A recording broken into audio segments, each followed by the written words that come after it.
A Bad Case of Stripes by David Shannon.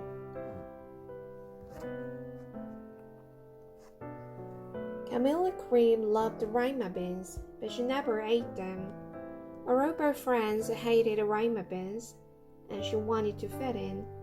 Camilla was always worried about what other people thought of her.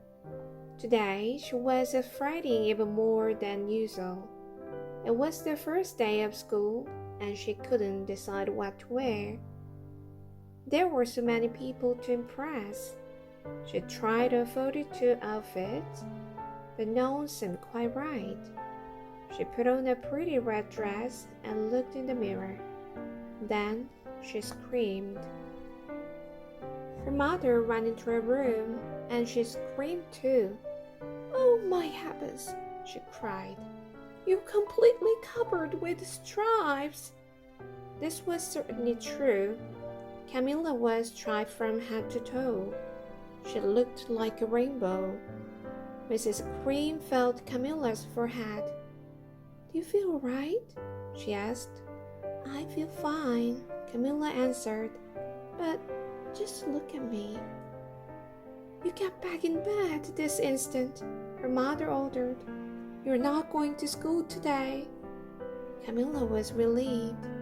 She didn't want to miss the first day of school, but she was afraid of what the other kids would say, and she had no idea what to wear with those crazy stripes. That afternoon, Dr. Bumble came to examine Camilla. "Most extraordinary," he exclaimed. "I've never seen anything like it. Are you having any coughing, sneezing, runny nose, aches, pains, chills, hot flashes, dizziness, drowsiness, shortness of breath, or uncontrollable twitching?" "No," Camilla told him. "I feel fine." "Well done," Dr. Bumble said, turning to Mrs. Cream. "I don't see any reason why she shouldn't go to school tomorrow. Here's some ointment that should help clear up those stripes in a few days. If it doesn't, will to reach me." And off he went. The next day was a disaster. Everyone at school laughed at Camilla. They called her Camilla Cream and Night of the Living Lollipop. She tried her best to act as if everything were normal, but when the class said the Pledge of Allegiance, her stripes turned red, white, and blue, and she broke out in stars. The other kids thought this was great when yelled out, "Let's see some purple polka dots." Sure enough, Camilla turned over purple polka dotty. Someone else shouted, "Checkerboard!" and a pattern of squares covered her skin. Soon, everyone was calling out different shapes and colors, and poor Camilla was changing faster than you can change channels on a TV. That night, Mr. Holmes, the school principal, called. "I'm sorry, Mrs. Cream," he said. "I'm going to have to ask you to keep Camilla home from school. She's just too much of a distraction, and I've been getting calls from the other parents. They're afraid those stripes may be contagious." Camilla was so embarrassed. She couldn't believe that 2 days ago everyone liked her. Now nobody wanted to be in the same room with her. Her father tried to make her feel better. "Is there anything I can get you, sweetheart?" he asked. "No, thank you," sighed Camilla. What she really wanted was a nice plate of rima beans, but she had been laughed at enough for one day. Well, yes, I see," Dr. Bumble mumbled when Mr. Cream phoned the next day. "I think I'd better bring in a specialist. We'll be right over." About an hour later, Dr. Bumble arrived with 4 people in long white coats. He introduced them to the Creams. This is Dr. Grub, Dr. Sponge, Dr. Cricket, and Dr. Young. Then the specialist went to work on Camilla. They squeezed and jabbed, tapped, and tested. It was very uncomfortable. Well, it's not the mumps, concluded Dr. Grub. Or the measles, said Dr. Sponge. Definitely not chicken pox, put in Dr. Cricket. Or sunburn, said Dr. Young. Try this, said the specialist. They each handed her a bottle filled with different colored pills. Take one of each before bed, said Dr. Grub. Then they filed out the front door, followed by Dr. Mumble. That night, Camilla took her medicine. It was awful. When she woke up the next morning, she didn't feel different. But when she got dressed, her clothes didn't feel right.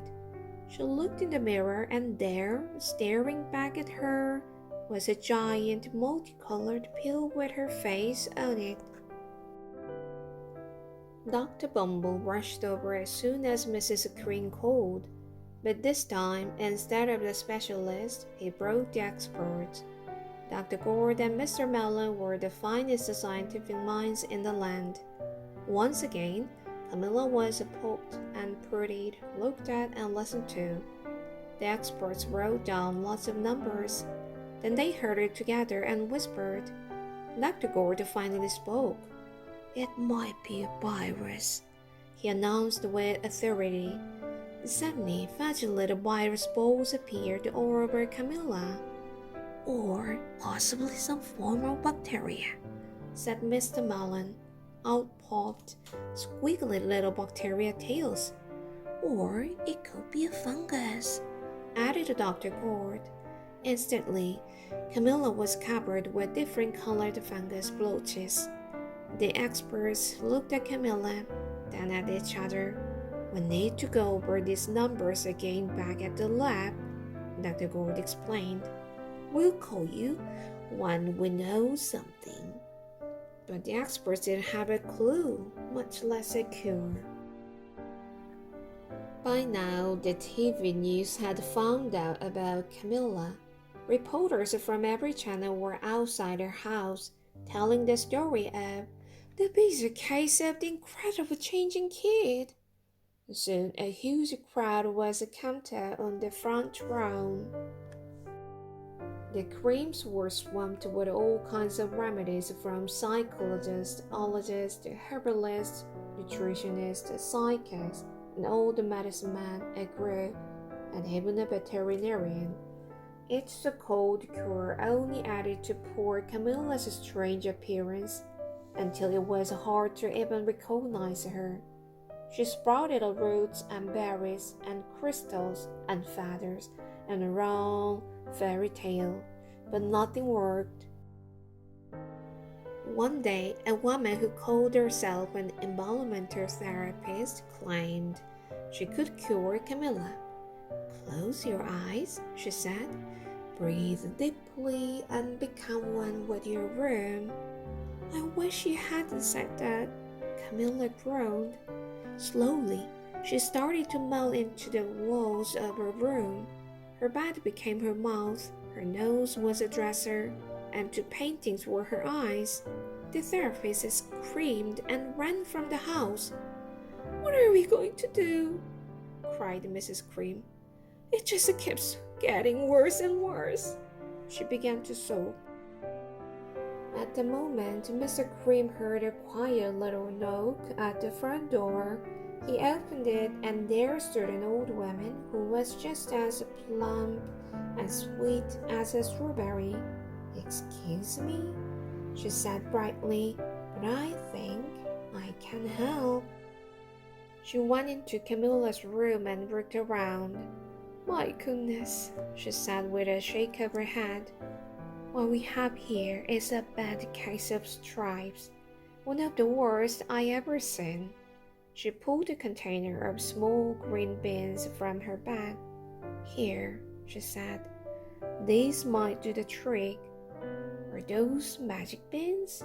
Asked Mrs. Cream. Oh my, no, replied the kind old woman. There's no such a thing. These are just plain old rhyme beans. I'd bet you'd like some, hadn't you? She asked Camilla. Camilla wanted a big heaping plateful of rhyme beans more than just about anything, but she was still afraid to admit it. Yuck, she said. No one likes rhyme beans, especially me. Oh dear, the old woman said sadly. I guess I was wrong about you. She put the beans back in her bag and started toward the door. Camilla watched the old woman walk away. Those beans would taste so good, and being laughed at for eating them was nothing compared to what she'd been going through. She finally couldn't stand it. Wait, she cried. The truth is, I really love rhyme beans. I thought so, the old woman said with a smile. She took a handful of beans and popped them into Camilla's mouth. Said Camilla. Suddenly the branches of feathers and squiggly tails began to disappear. Then the whole room swirled around. When it stopped, there stood Camilla, and everything was back to normal. I'm cured, she shouted. Yes, said the old woman. I knew the real you were in there somewhere.